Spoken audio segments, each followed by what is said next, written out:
وصدق من قال جمهوره حماه على المرة وفي المرة قبل الحلوة معاه. وهكذا كان جمهور الأهلي ضرب المثل بجودة عالية، بكل التشجيع المعنوي القوي الحماسي.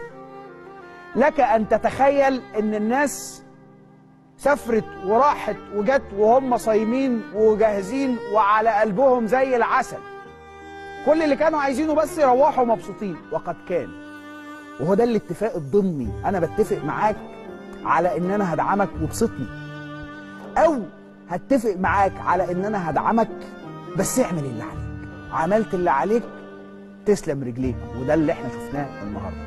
جمهور الاهلي عظيم بكل ما تحمله الكلمه من معنى، وعظمه جمهور الاهلي دايما بتيجي في انه عارف ازاي يرد